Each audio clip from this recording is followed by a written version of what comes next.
The wind across the Arizona plains carried stories, old stories, young voices, and the pulse of a land that never forgot.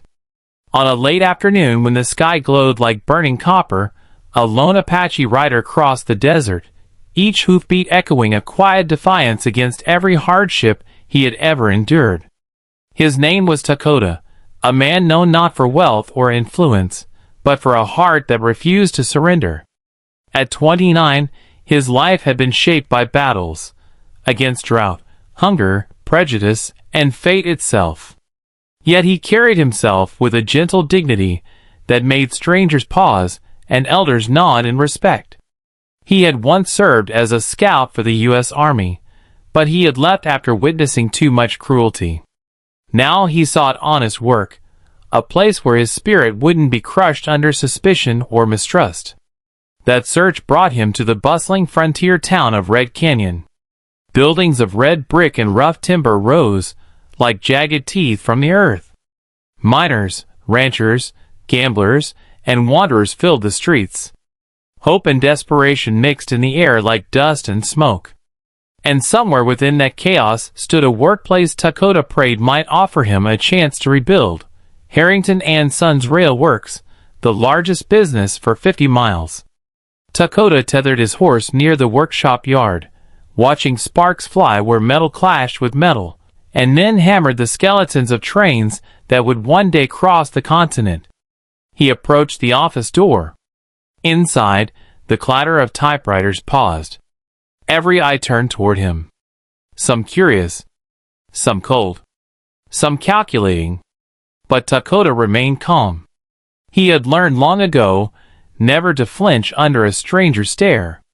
At the center desk sat Charles Harrington, the company's owner, wealthy, influential, a man whose voice could shift the future of any working man in town. Charles was broad-shouldered, gray-haired, and sharp-eyed, the sort of man who seemed to measure everything by weight, value, and consequence. "You looking for work?" Harrington asked, not bothering to hide the skepticism in his tone. "Yes," Dakota replied. His voice carried steady warmth. "I've worked as a scout, mechanic, and welder. I can take long hours." Harrington studied him, tapping a pencil on the desk. "We don't get many Apache workers." "I imagine not," Dakota said softly. "But I'm here, and I'm willing." A long silence passed. Then Harrington sighed. "We can use a strong back. Pays low. Conditions tough. You still interested?" Dakota nodded. "I am." And so the first thread of fate tied itself between the two men, one seeking opportunity, the other seeking something he did not yet understand. Weeks passed. Dakota worked harder than any man in the yard. He repaired broken pistons, welded new joints, and lifted beams twice his size. He never complained, even when others mocked him, mimicked him, or tested the limits of his patience. But something strange began to happen. Kindness spread around him like warmth from a small fire. Men who had once scoffed at him now nodded gratefully when he helped them with a stubborn bolt. Others found comfort in his quiet words when tempers flared. The foreman noticed that accidents decreased whenever Dakota was on shift. It was as if his presence softened the world. Charles Harrington observed this transformation from a distance. He watched the Apache who asked for nothing, not praise, not privilege, not recognition, yet somehow gave more to the company than any man on his payroll. But Charles carried a weight Dakota knew nothing about. A silence in his home. A daughter who hid from the world. Her name was Eleanor. For years she had concealed her face behind a veil, not out of vanity, but out of fear. A childhood accident had scarred her skin, leaving deep marks across one side of her face. The townspeople whispered. Children mocked. Even adults stared too long or turned away too quickly. Charles Harrington loved his daughter with a ferocity that could burn through steel, but he could not shield her forever. And as the years passed, she withdrew deeper into her room, into her books, into a quiet loneliness that ate away at Charles's soul. He feared she would spend her life alone, unwanted, invisible, unloved. Until one evening he saw something in Dakota, a gentleness toward others, a patience and strength that reminded him of the qualities he wished for his daughter's future companion. That night Charles made a decision both desperate and bold, and reckless. The conversation happened after sundown, when workers had left and lantern light flickered across the wooden beams. Harrington approached Dakota, his jaw stiff, his hands clasped behind his back. "You're a good man," he began, though the words felt heavy. "A better man than most I've hired. I see how you carry yourself, steady, reliable. A man of integrity." Dakota nodded respectfully, uncertain where this was going. Harrington took a deep breath. "I have a proposition." Dakota felt a ripple of caution. "What kind?" "It's personal," Harrington said. "And unusual." Dakota said nothing, waiting. "My daughter," Harrington continued, "is of marrying age, but she hides from the world. She thinks herself ugly, and because of that, she refuses to meet any suitor." Dakota listened closely, but his brows tightened at the faint tremble in the man's voice. "I want her to have a future," Harrington said hoarsely. "Someone good. Someone who won't judge her." He swallowed hard and looked Dakota in the eye. "Marry my daughter, or leave this company tomorrow." The words fell like thunder between them. Dakota stiffened. Shock rippled through him, followed by disbelief, confusion, even anger. He had expected many things in life, but not this. "This is not a joke," Harrington said firmly, though guilt flickered in his eyes. "She is a good woman, educated, gentle. But she fears the world. She fears being seen. And I fear what will happen to her when I'm gone." Dakota's voice remained calm, but his spirit churned beneath the surface. "You wish to force her into marriage? Or force me?" "I wish to protect her," Harrington insisted. "And I've chosen you because I see your heart. I see what others overlook." Dakota exhaled slowly, crossing his arms. "Marriage without knowing each other is a dangerous path. I'll allow you to meet her," the boss said, "but she will remain veiled. She may not lift it. The scars, they've caused her enough pain." Dakota hesitated. A marriage built on fear, on secrecy, on compulsion. He did not want such a union, not for himself, not for the woman behind the veil. But he also saw Harrington's desperation, his trembling hope, his fear for his daughter's future. And Dakota's heart, taught by hardship, tempered by compassion, could not ignore such pain. "Let me meet her," he finally said. "Only then will I decide." Harrington's shoulders sagged with relief. The next evening, Dakota arrived at the Harrington mansion, a grand structure overlooking the town like a watchtower. Candles glowed from the windows, but the air felt strangely silent, as if the house itself held its breath. Harrington guided him to a sitting room. "She'll be here soon," he whispered. "Please be gentle." Dakota nodded. Moments later, soft footsteps echoed down the hall. Then she entered. Eleanor Harrington.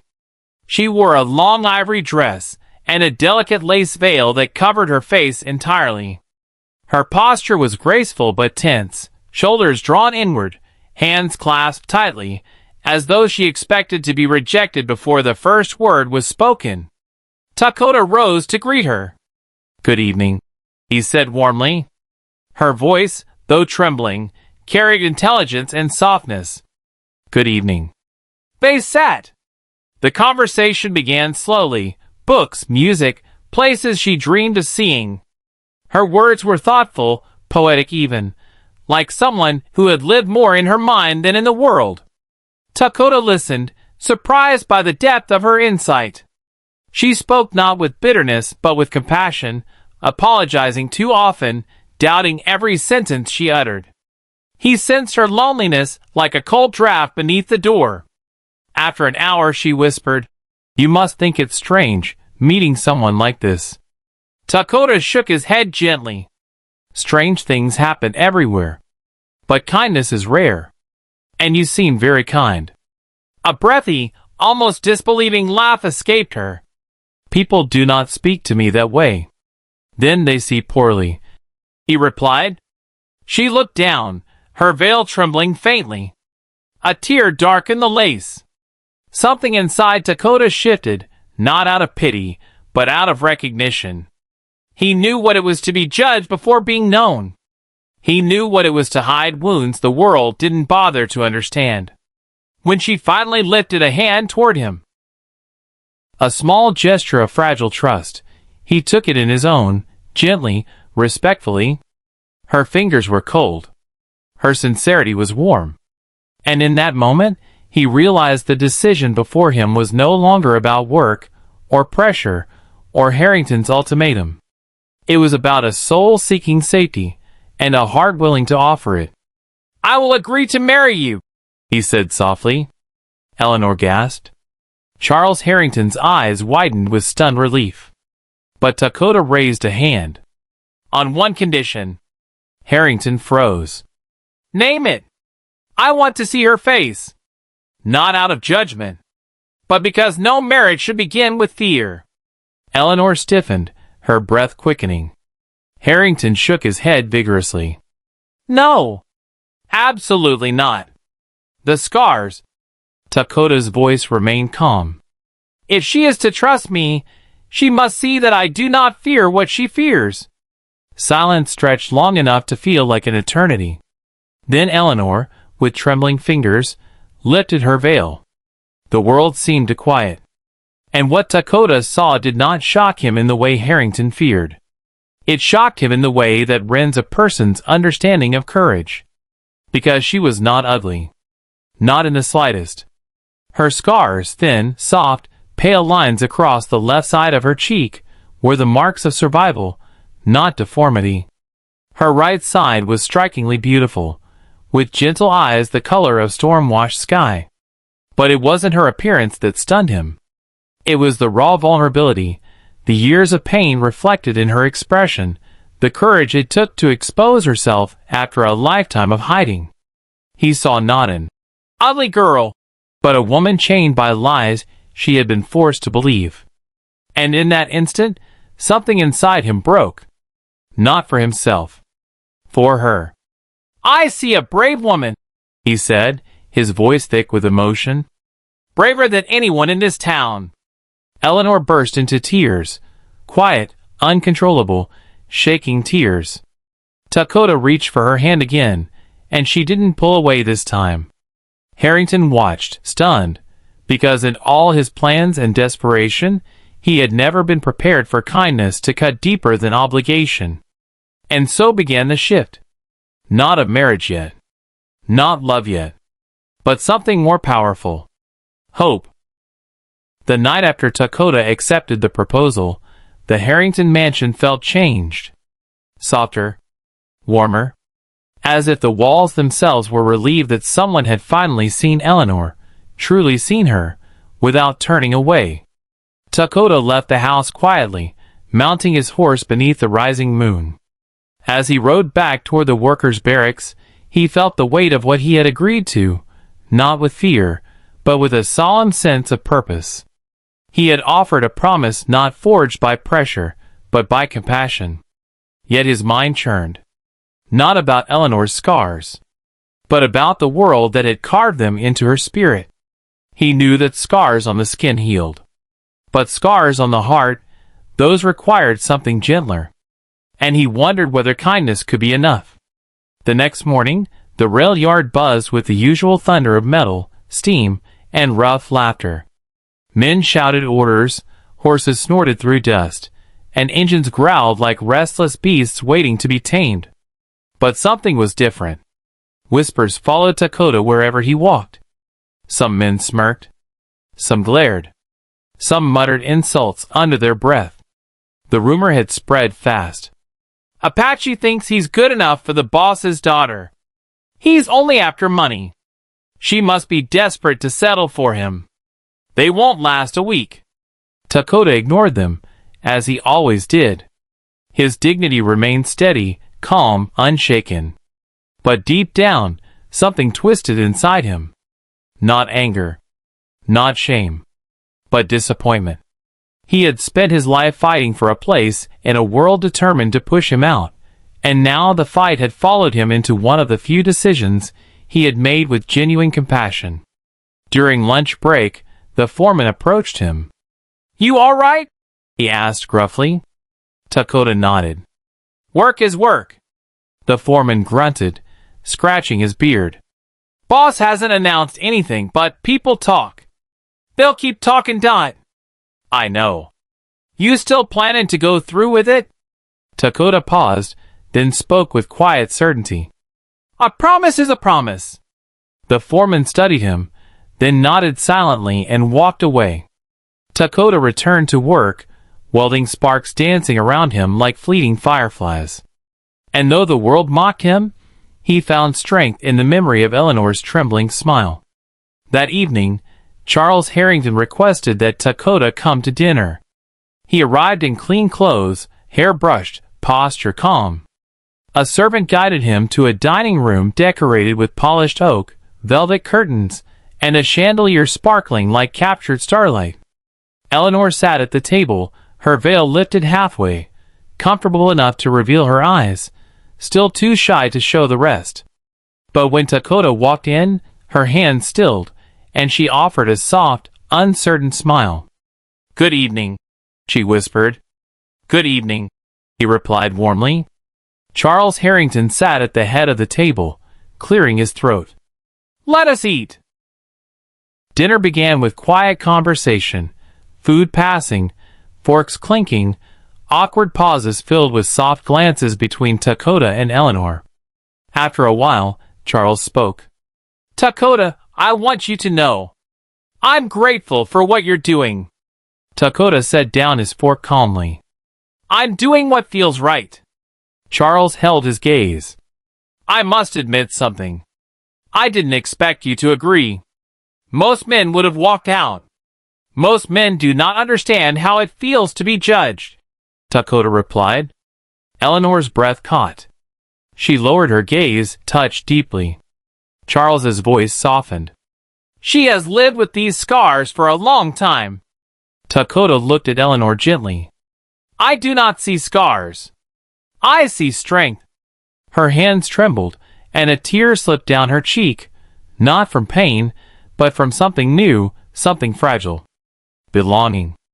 After dinner, Eleanor asked if Dakota would join her in the reading room. He agreed. The reading room was lined with tall bookshelves, filled with stories of distant lands, daring explorers, and forgotten legends.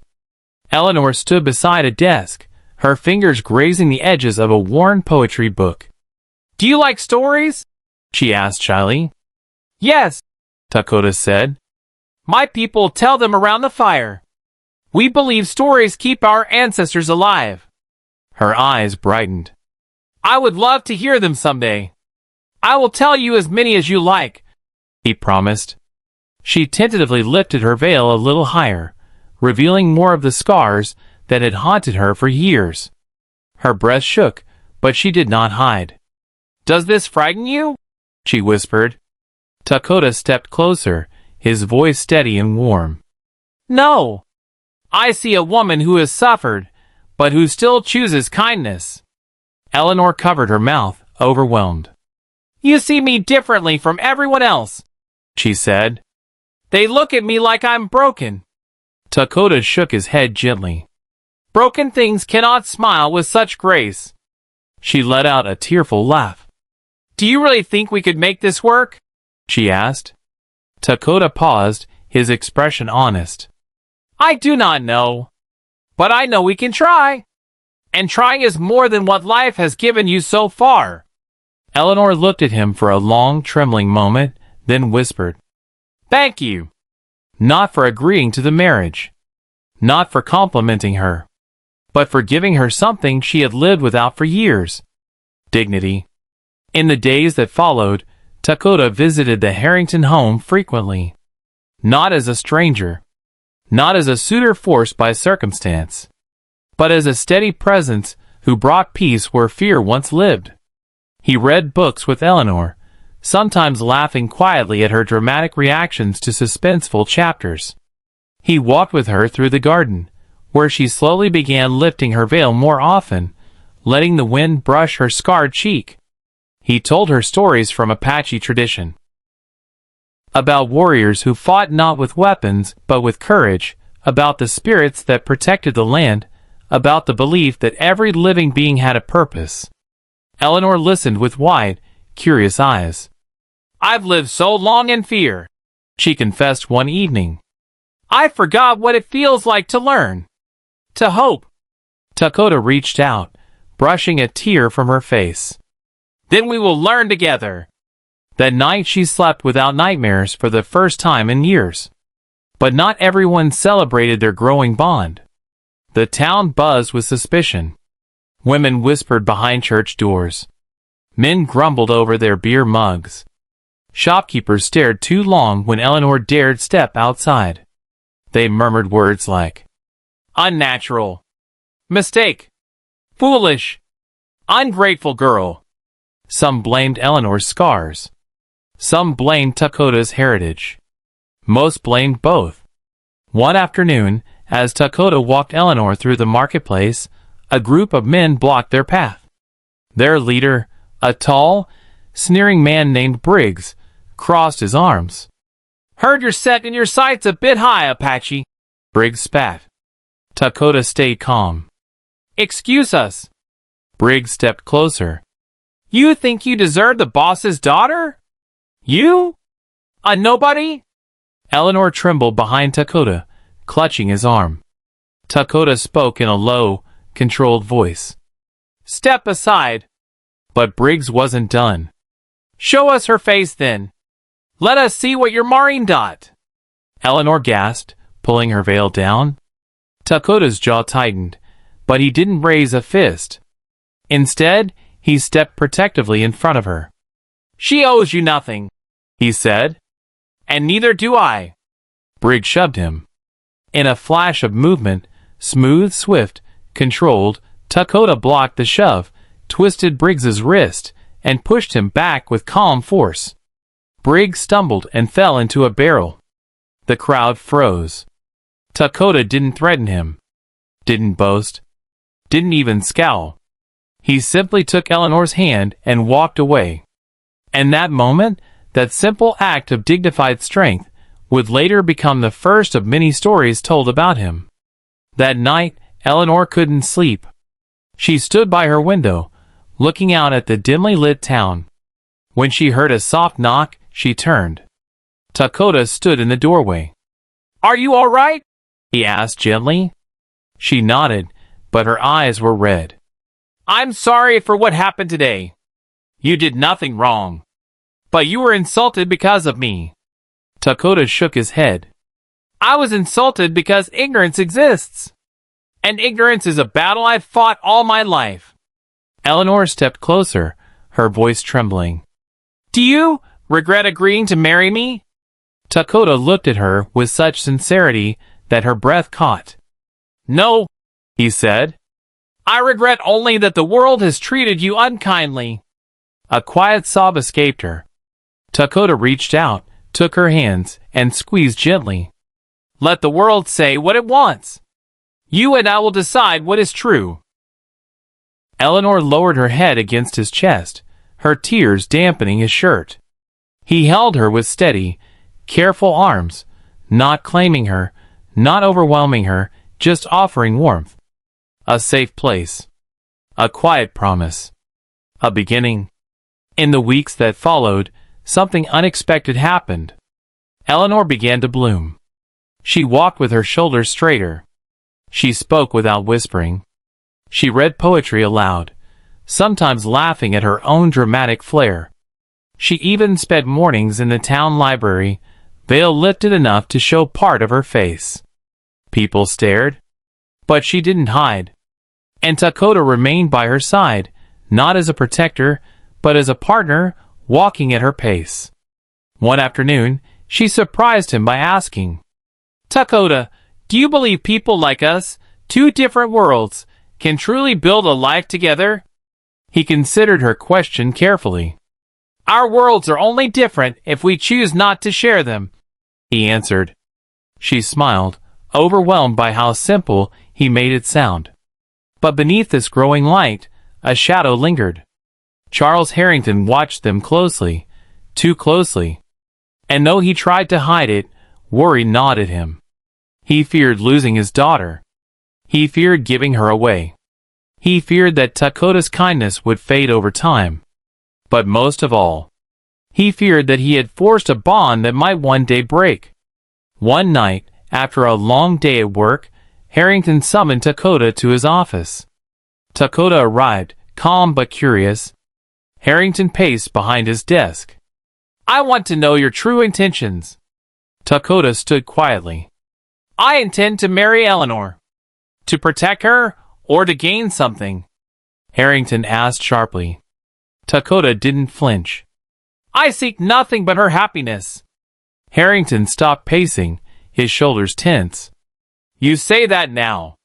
But marriage is difficult. My daughter is fragile. And you?" He hesitated.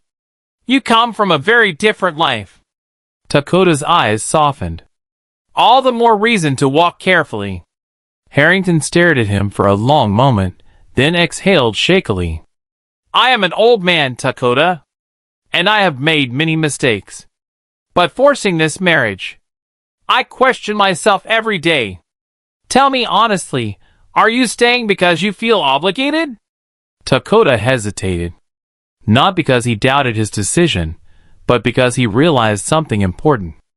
Eleanor deserved a marriage built not on a bargain, but on a choice. Dakota bowed his head slightly. "I chose this. Not for work. Not for obligation. But because I saw her heart." Harrington swallowed hard, emotion flickering behind his stern mask. "Then I pray you're right." Dakota nodded. "I will do all I can." Harrington didn't respond. Not with words. But he reached out and shook Dakota's hand, firmly, sincerely, for the first time. It was the handshake of a father placing his daughter's future in someone else's care. A week later, Eleanor asked Dakota to meet her in the garden at dusk. When he arrived, she stood among the rose bushes, the sky glowing gold behind her. Her veil rested loosely around her neck. She didn't hide today. "Dakota," she said softly, "I want to show you something." She reached into her pocket and pulled out a folded note. When he unfolded it, he saw her handwriting, elegant, careful, trembling. "I want to be brave for the man who taught me bravery." He looked up, touched beyond words. Eleanor stepped closer, her voice barely a breath. "You have changed me. You made me feel human again." Dakota's throat tightened. Then Eleanor reached up, gently touching his cheek with trembling fingers. "I want to marry you," she whispered. "Not because my father asked. Not because I'm afraid of the world. But because I feel safe with you." Dakota closed his eyes, absorbing the weight of her words. He opened them again, looking straight into her brave, tear-filled eyes. "Then we will build this together," he said. And for the first time, Eleanor smiled fully, unhidden, unmasked, unafraid. But destiny rarely moves in straight lines. And just when their bond began to bloom, a threat emerged, one that neither expected, one rooted not in the past, but in a future that awaited them. A conflict was coming, one that would test their resolve, their trust, and the very foundation of their growing love. But that story belongs to part 3. A fragile peace settled over Red Canyon in the weeks that followed, but peace, like a thin sheet of ice, was easy to shatter. It began with whispers.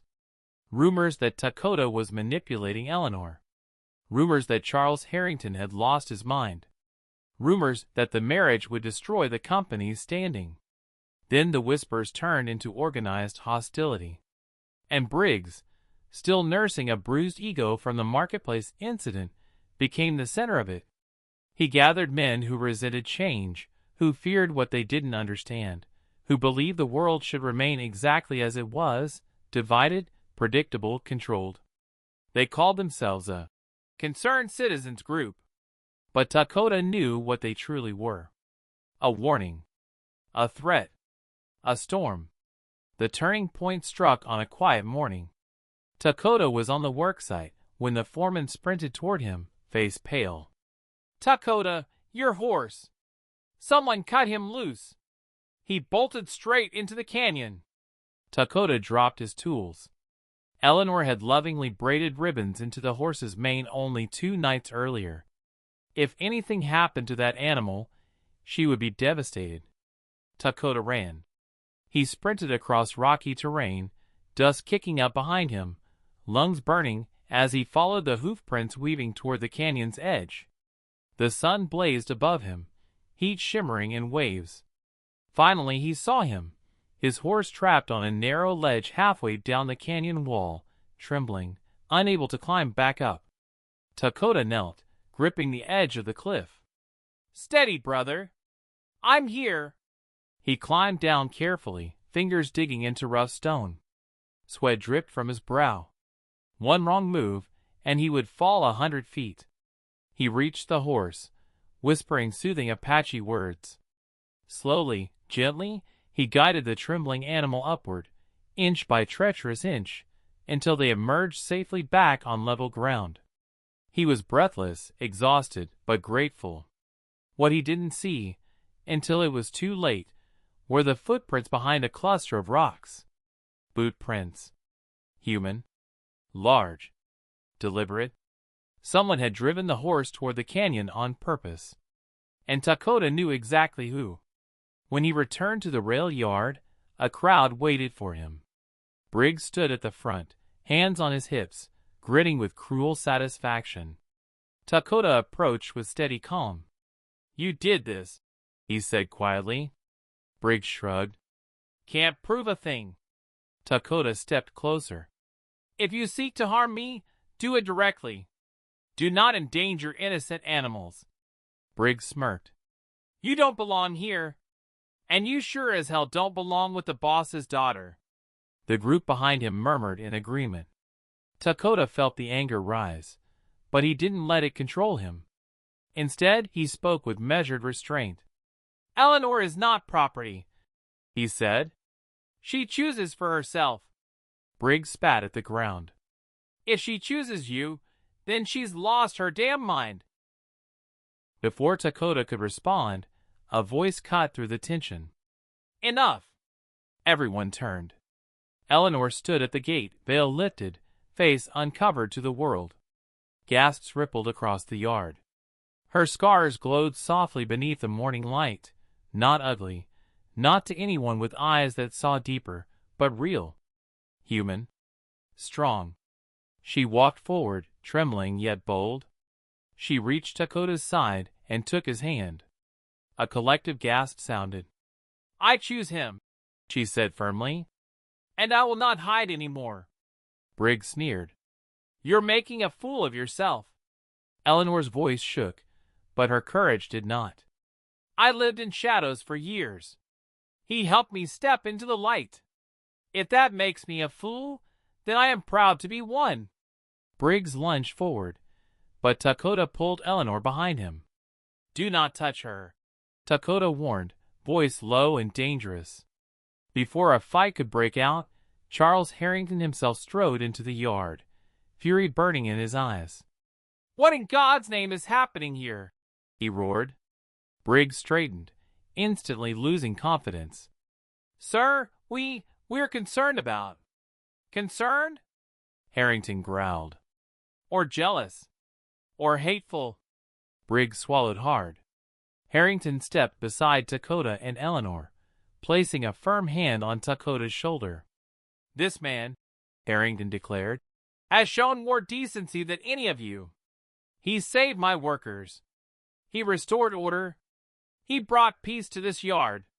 And he treats my daughter with more respect than half the men in this town know how to give." The yard fell silent. Harrington's voice cracked, just slightly. "If any of you ever threaten my daughter or her fiancé again, I will fire you, blacklist you, and ensure you never work in this region again." Briggs's group scattered. Briggs himself backed away, face red with humiliation.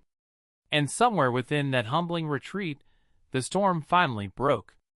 That evening, at the Harrington mansion, Dakota and Eleanor sat in the garden watching fireflies dance above the flowers.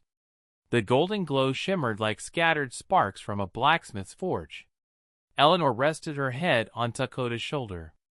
"Thank you for protecting me today." Dakota stroked her hair gently. "You protected yourself. I only stood beside you." She smiled softly. "I never thought I'd have the courage to show my face like that."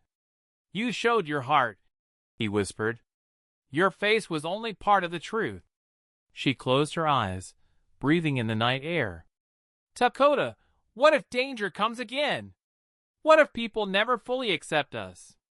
Dakota took her hands. "Then we will accept each other enough for 1,000 lifetimes." Her tears glistened in the moonlight. "Do you truly want to spend your life with me?" she asked, voice trembling. Dakota looked at her with unwavering certainty. "Yes," he said. "Not because I'm bound. Because I am choosing you. Every day. Every sunrise. Every breath." A choked laugh escaped her. "You sound like poetry." He smiled. "Perhaps love is a kind of poetry." Eleanor's cheeks flushed with warmth. She touched his cheek gently. "Then let us write our story together." The wedding took place 1 month later. Not at a grand hall. Not with wealthy guests. Not with extravagant decorations. But beneath the wide desert sky at sunrise, a place where Dakota's ancestors had prayed, hunted, danced, and lived for generations. Eleanor wore a simple white dress. Her veil hung loosely, not to hide, but to float freely in the morning breeze. Dakota stood tall beside her, hair tied with eagle feathers, wearing traditional Apache clothing gifted by his grandmother before her passing. Charles Harrington gave Eleanor away with tears in his eyes, not tears of sorrow, but of healing. "I doubted myself," he whispered to Dakota. "But I do not doubt you." Dakota bowed his head respectfully. "I will honor her all my life." The ceremony blended Apache tradition with Christian vows. Elder White Hawk, a respected figure in Dakota's tribe, blessed the couple, raising a bundle of sage and speaking ancient words of unity. "Two hearts," he said solemnly, "that once walked in shadows now walk in light." Eleanor wept softly. Dakota gently wiped her tears. They exchanged rings, simple silver bands crafted by Dakota himself. And when they kissed, the world seemed to pause. The sun broke across the horizon. Birds took flight. The desert wind carried their vows into eternity. For the first time in years, Eleanor felt whole. For the first time in his life, Dakota felt seen. After the wedding, they built a small home near the edge of town, a place filled with books, hand-carved furniture, and dried herbs hung above windows for blessing. Eleanor painted the walls with bright colors. Dakota crafted wooden shelves and wove baskets. Every evening, they read stories aloud. Every morning, they walked through the garden together. Her scars never faded. But they no longer frightened her, because love had rewritten their meaning. But perhaps the most beautiful transformation occurred not in their home, nor in their hearts, but in the town itself. People began to notice things they never had before. How gently Dakota held open doors. How softly Eleanor laughed. How peaceful they looked sitting side by side. And little by little, something changed. Women invited Eleanor for tea. Children asked Dakota for stories. Men nodded respectfully as they passed. Acceptance did not come overnight. Nor did understanding. But compassion, once planted, grows like a stubborn root, quiet, steady, unstoppable. And the seeds were everywhere, Years later, when strangers came through Red Canyon and asked about the couple living near the edge of town, locals would smile and say, "They're a reminder that love doesn't look the way you expect. It looks the way you need." They taught this town what real beauty is. They healed each other, and all of us too. And in their home at sunset, Dakota would sit with Eleanor on the porch swing, their fingers intertwined, their hearts beating in quiet harmony. "Do you ever regret anything?" Eleanor asked one evening, resting her head on his shoulder. Dakota smiled gently. "Only that I did not find you sooner." She closed her eyes. "You found me exactly when I needed you." He kissed her forehead softly. "Then the ancestors guided me well." Eleanor breathed in his warmth, her scars glowing softly in the fading light. Once, she had believed they made her unlovable. Now she knew better. They were the map of her survival. The reason she met a man who saw her soul before her face. The beginning of a life she never dared dream. And as the desert wind whispered around them, she realized something simple and profound. Kindness, once given, returns 1,000-fold. And love, once chosen, transforms everything it touches. Forever.